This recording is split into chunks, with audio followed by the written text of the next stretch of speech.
crispy legume. Ready, yeah? Yeah.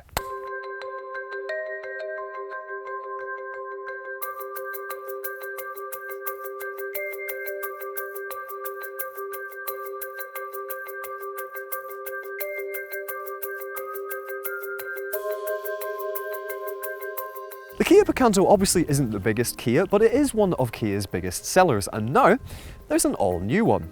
Kia says that this car is all grown up, both literally and figuratively. It's bigger both inside and out, the wheelbase has been widened by 15mm, and the wheels pushed to the outside for a sportier look and a reduced turning circle.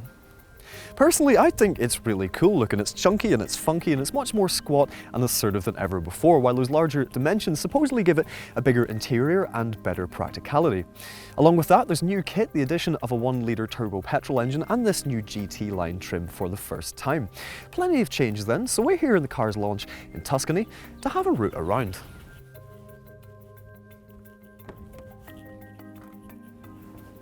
Well, step inside and wow, this one really is quite different, isn't it? It's a lot sleeker, a lot more modern, and overall just a bit nicer to be in. The new 3-spoke steering wheel and these little highlights here are particularly nice. However, the driver's seat doesn't adjust for height and the steering wheel doesn't adjust for reach, which might annoy drivers like myself who like to sit just a little bit lower and with the steering wheel just a little bit closer. 5 trims are available in the UK, 1, 2, this mid-spec GT line, while above that sits 3 and the range top and GT line S. Now the last time around that we reviewed the Picanto, we praised how much kit that you get in such a small car, and it's much the same story here with standout features on the GT line, including these sport seats, sportier bumpers, aircon and autonomous emergency braking, which every Picanto now gets as standard.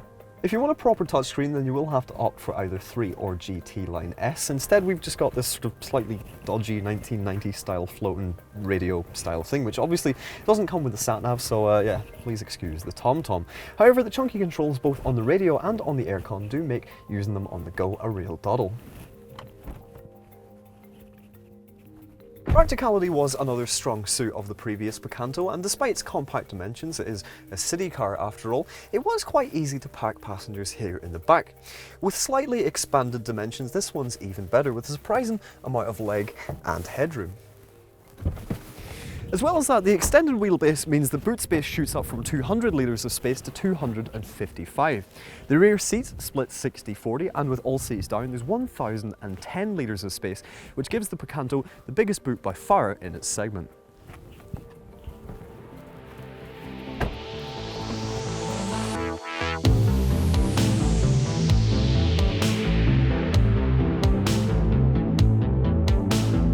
There's a lot of changes under the skin as well, with revisions to the steering and the suspension to try and make the Picanto just a little bit more fun to drive. While the widened wheelbase, sorry to harp on about it, supposedly improves ride quality and stability.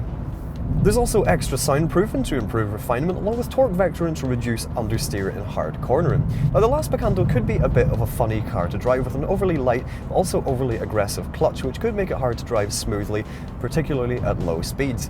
That kind of persists in this one a little bit, but it is better. So what about the overall driving experience? Is it better to drive than ever before? Well, I think that it could benefit from just a little bit of extra power, but then let's be honest, how fast are you really going to be going in the cities anyway? Apart from that, it's agile, it handles itself very well, the steering's direct and doesn't suffer from any of the vagueness that plagues some other city cars, and overall, it really is quite a fun little thing to drive. Now, I did mention before that this car comes with the option of a new 1-litre turbocharged petrol engine, which with 98 brake horsepower makes it the most powerful Picanto made to date. Unfortunately, we will have to leave the review of that car for a while yet, as we've just got the existing 1.25-litre petrol with a standard 5-speed manual gearbox. It's got 83 brake horsepower, and so it's obviously not the fastest thing in the world. Not a 62 miles per hour takes around 12 seconds, but for fuss-free motoring, it does the job pretty well indeed. Kia says it can return up to 61.4 miles per gallon with just 106 grams per kilometre of CO2. And although technically on paper the 1-litre can better that, in real-world use, this is probably the one that you'll get the better economy from.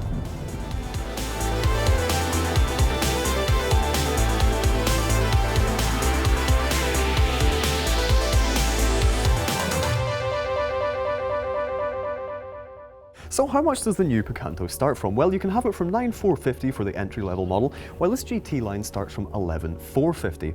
Like all Kias, it also comes with a 7-year, 100,000-mile warranty, which can be transferred to a new owner if it's sold, for added peace of mind. In short then, this is the smallest Kia that you can buy, but it's big in equipment, big on value, and now just that bit bigger on personality as well. If I was to put my own money on a city car, would the Picanto be in the running? Well, yeah. Anyway, if you would like to find out more about the new 2017 Kia Picanto, you can click on the link on screen now. To watch another video, click on the other link, and if you haven't already, hit the subscribe button for 2 new videos each and every week. Man, Italy, this place is amazing. You get so fat on pizza.